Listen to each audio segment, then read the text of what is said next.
for those 2 Senate seats. We love you. That's what I'm talking. You are listening to KUAW Radio, home of the all-new Jamal Bake Show, and I'm Jamal Bakes, and thank you so very much for listening to the station bringing you talk, news, entertainment that you won't get anywhere else. KUAWN, of and about our community.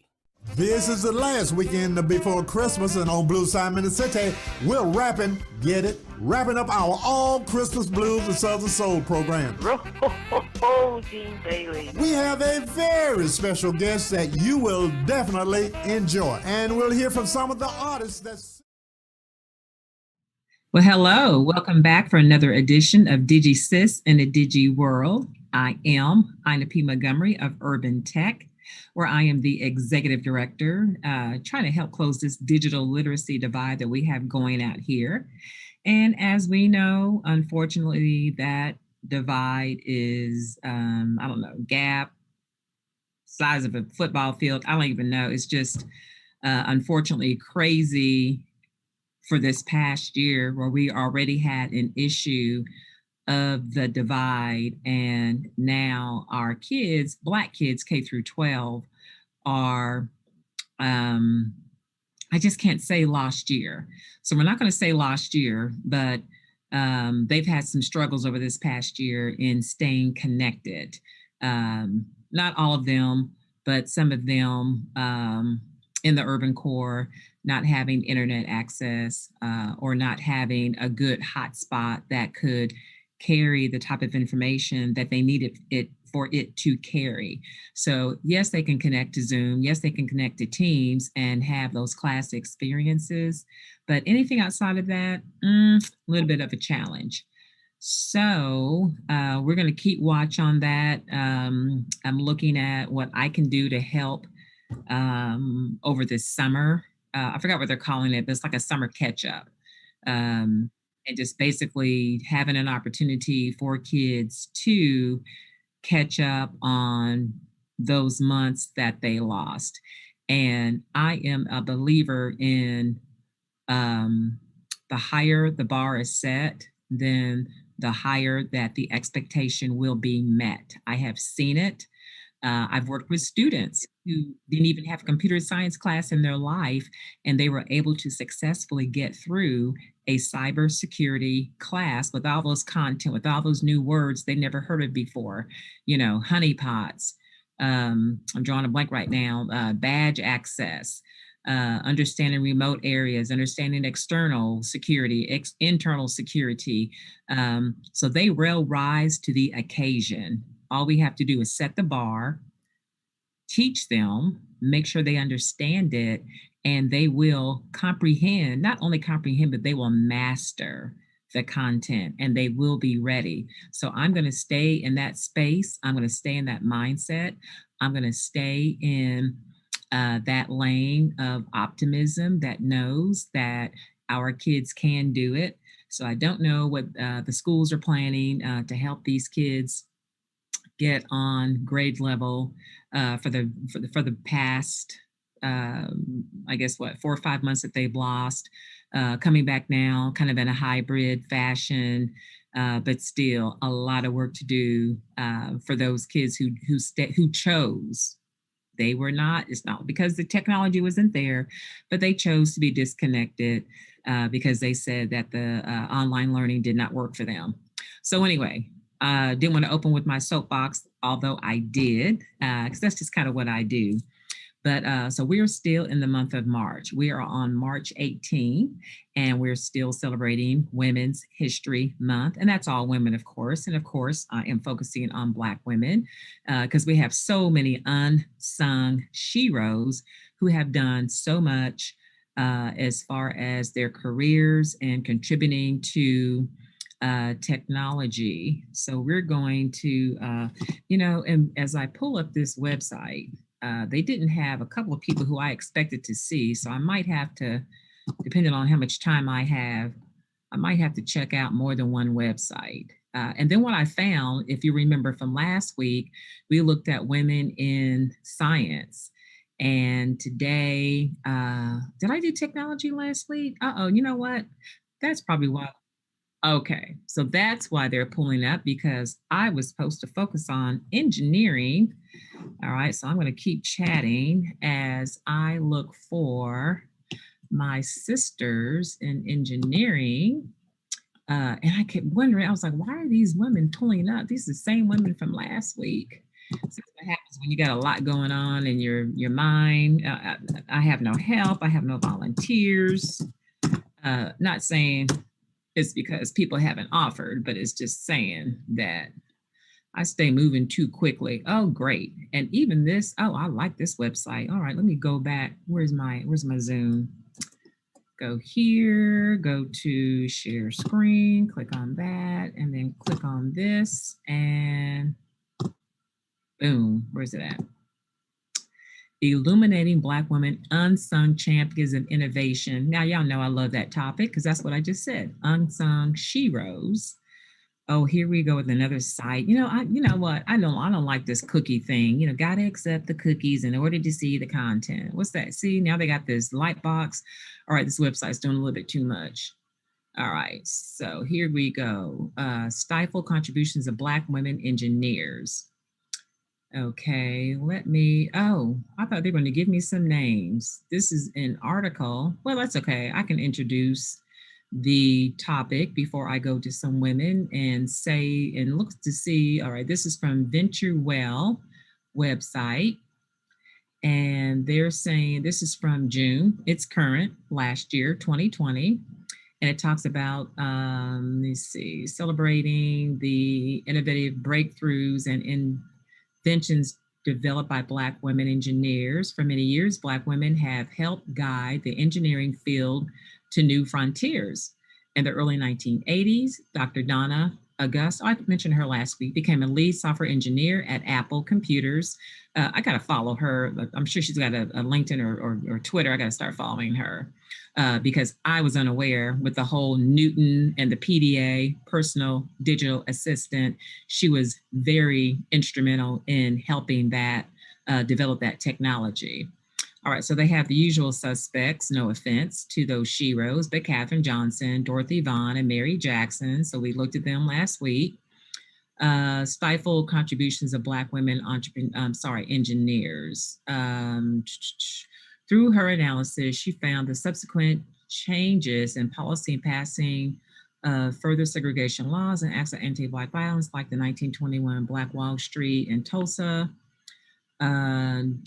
steep decreases in patent filings. Oh, Dr. Cook found that due to the acts of violence and racism, the U.S. missed out on more than 1,100 inventions. So remember, I'm always making the comment about Black inventors and Black patents that were filed, because you can have an idea all day long, but until you actually go to the U.S. Patent Office or USPO and you submit that patent, and you've already made like 10,000 copies, I think the legal thing is to mail it to yourself so that it's in that sealed USPS stamped envelope, all that good stuff. And so it looks like this Dr. Cook did a study finding out that those patents decreased after Black Wall Street, which was in 1921, and that historians have only found 4 African-American women in total who were granted patents, from 1865 to 1900. So prior to that time, there were a lot of women, Black men who were applying for patents of their inventions. And so if we go to that list, I don't have that list in front of me, but I'm sure you guys have seen the day in the life without Black inventions. I mean, just everything you touch, the ironing board, all these different things that we take advantage of that are still not taught in our schools that were invented by Black people. So if she's saying that there was a huge decline, just look at what America missed out on. We really have no idea. Just saying that. All right, ongoing systemic racism. Systemic challenges for Black women in engineering still persist today. According to a study by the National Society of Black Engineers, or NSBE, the percentage of STEM bachelor degrees awarded to Black women declined to 4% in 2015, down from 5% in 2006. In 2015, fewer than 1% of U.S. engineering bachelor's degrees were awarded to Black women. Failing to include the voices and ideas of Black women innovators to solve complex problems has a larger negative impact on society. A Stanford report looked across demographic and economic data at who becomes an inventor and who doesn't. The troubling finding raises an important question and echoes Dr. Cook's findings. How many breakthroughs, innovations have we missed because of extreme inequity? So that is a good question to ask. And in addition to that, I also think at some degree, we can still control that narrative, because there's nothing stopping us, I think, now from applying for those patents, with the whole surges at the Black Lives Matter riots and the sentiment.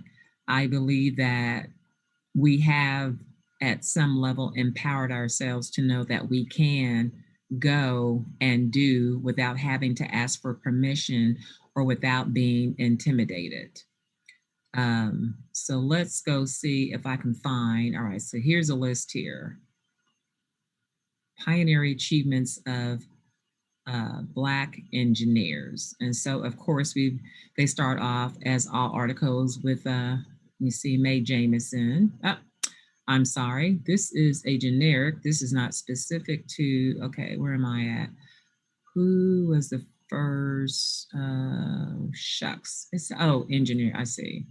Black women engineers, let's do today. And I apologize, it's been one of those days. I thought I had the right website, not till I came on the show did I realize I had actually pulled up the wrong website. All right, let's look to see who this Jocelyn Jackson is and how is she changing the face of engineers. Okay, Jocelyn Jackson, all right. And are you seeing my screen? Okay.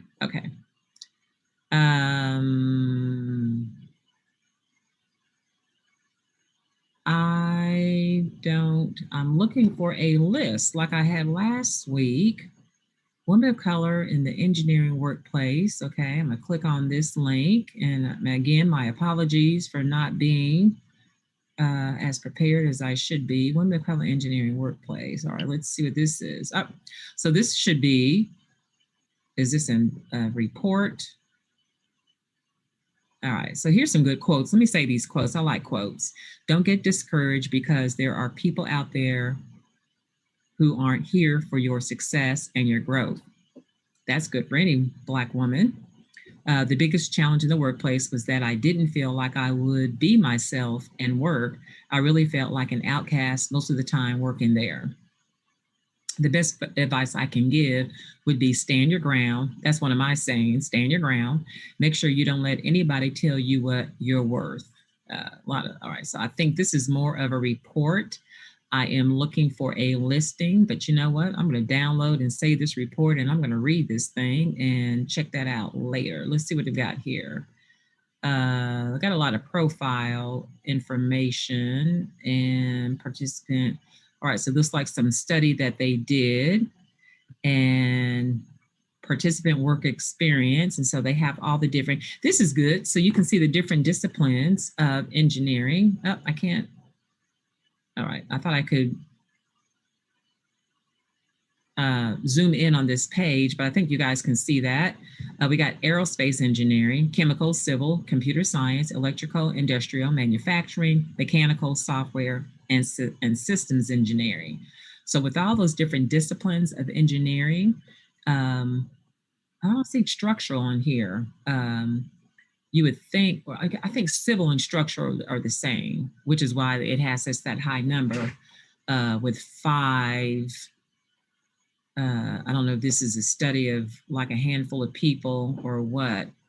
So you know what? I'm going to get out of this And again, I apologize because I am all over the place. All right, so here is a Society of Women Engineers. Looks like they did a report. I've actually participated with some events that they've had here in Kansas City to expose girls to engineering. But it's always interesting how they always talk about diversity and inclusion. And yet, when I offered, as I did, to serve on the planning committee, I just can't seem to get that phone call. I can work as a volunteer on the day of, but in planning to get ready for the event, it usually appears to be the white women who get together. All right, so this is Elaine Arrington in the fight to meet her potential. She fought for the right formula for staying determined and opening doors for those rising up behind her. Now, that's a person we need to look at because it is about, if you're a pioneer, you're out in front, you know, we do need to be cognizant of who is behind us. We need to make it so that another Black person, I mean, this is 2021. And I think some of these things we shouldn't be dealing with, but we are. And maybe because somebody who was ahead of Elaine Arrington didn't take the time to say, hey, there might be somebody coming behind me. Let me make this road a little bit easier for them so they don't have to go through the same challenges that I did.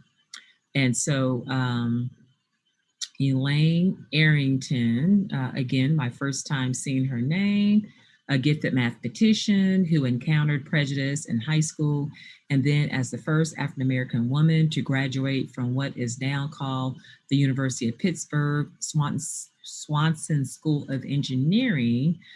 She worked in the aerospace industry. She tracked the flight patterns of Soviet planes at Wright-Patterson Air Force Base in Dayton, Ohio.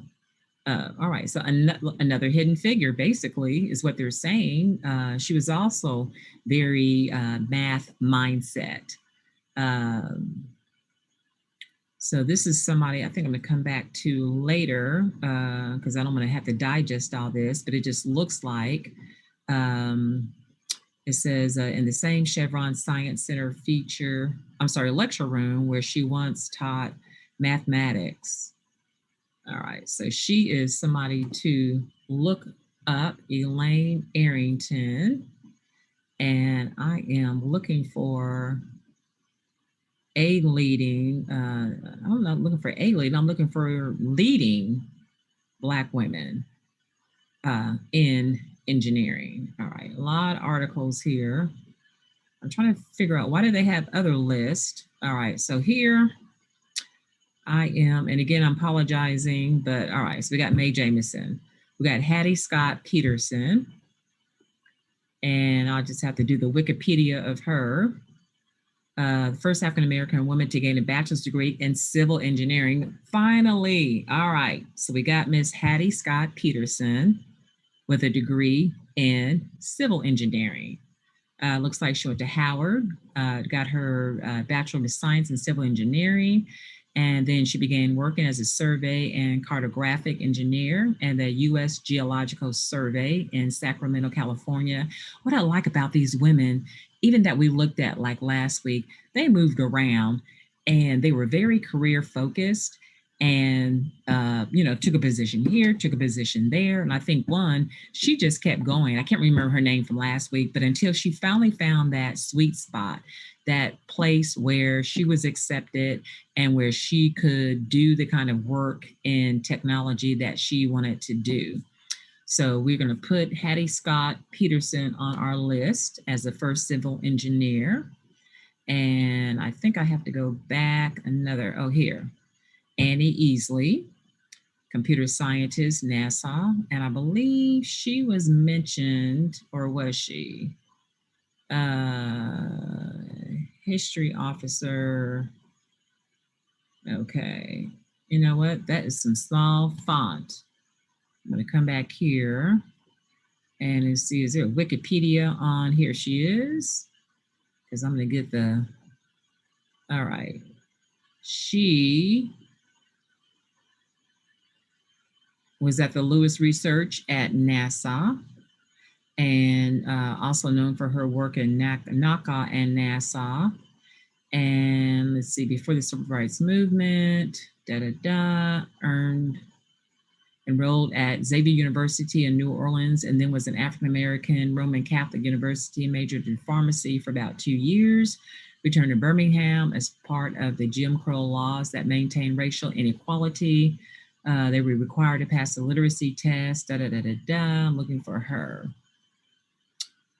Twin sisters who worked for NASA as computers.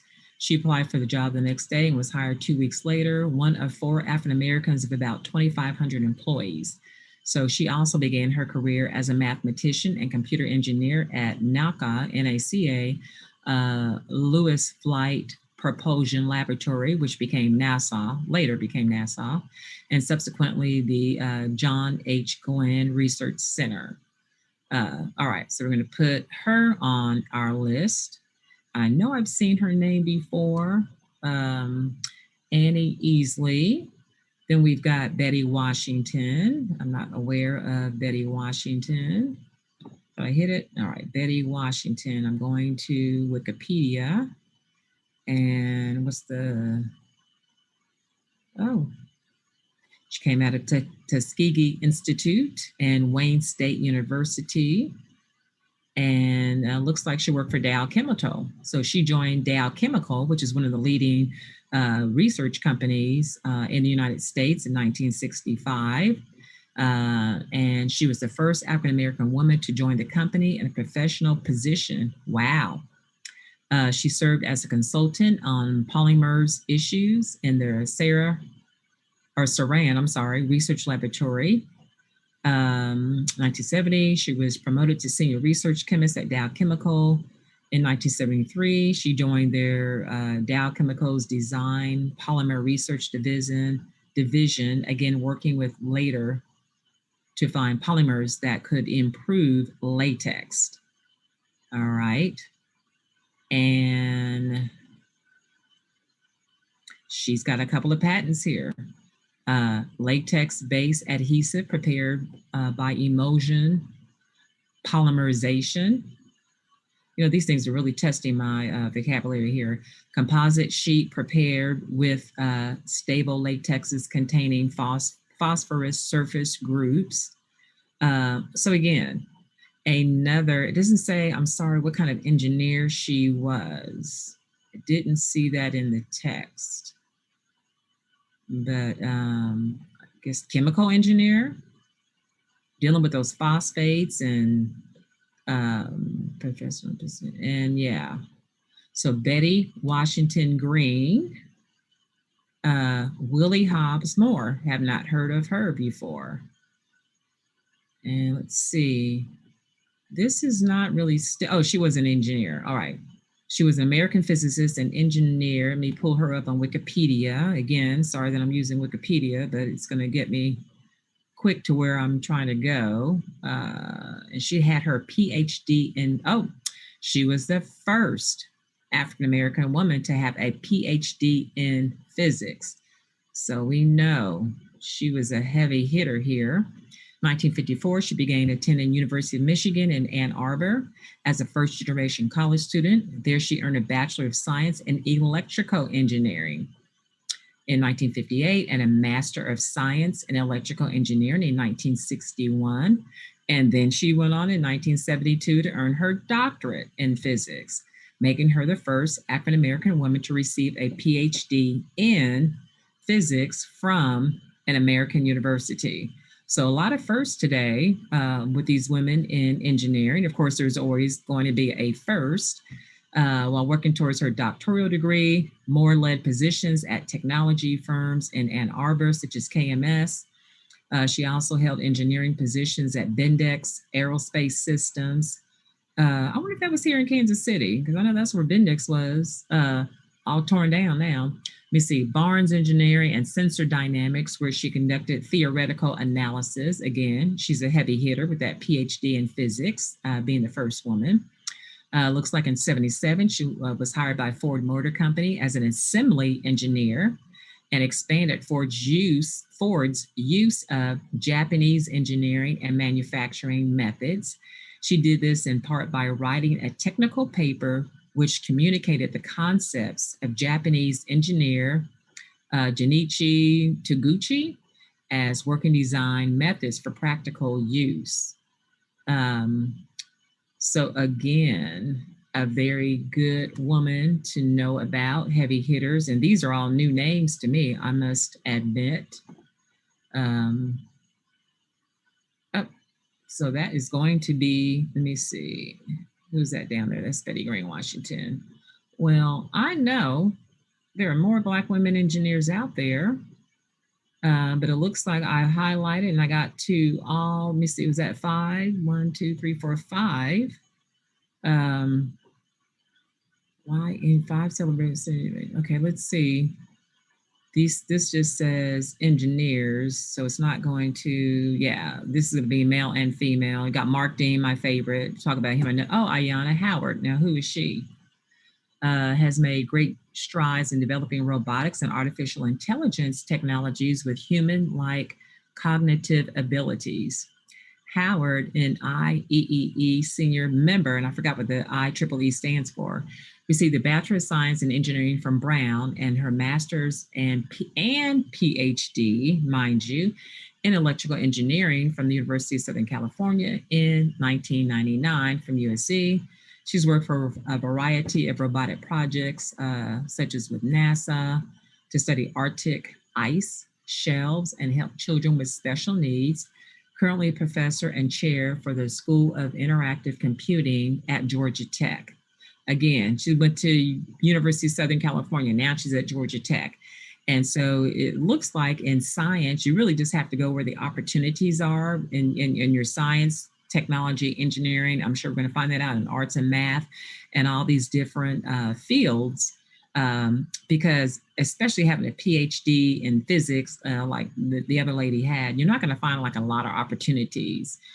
So it makes sense that there would be some movement. But Ayanna Howard appears to be, let me see, probably a little younger than some of the others who we looked up. Okay, let me see if I can, I got that time. I'm gonna see if I'm gonna type in her name. Howard. Okay. I am not, yeah, a roboticist. Yep, that's what I thought. So this is a young sister here. 30, is she 31? Oh my gosh. So she is making waves already at such a young age. Yep, she wasn't born until 1972. Oh my gosh. All right, so next ding, college. Oh, this is from November 20. So this is for Ohio. So now looks like she's at Ohio State University and she has become the next dean of the College of Engineering at Ohio State. What a wonderful vision for young Black girls to see her in this position and to know that it is possible not only to contribute to the field of robotics and artificial intelligence, but to also be a leader in academics by having this position as the dean at such a young age. Good for her. I am definitely impressed. So, you know what? I'm going to have to do justice next week and come back with some pictures of the people who I found today. I'll do that at the top of the show. Let me see, science, technology, engineering. Oh, there were some great sisters when it comes to art.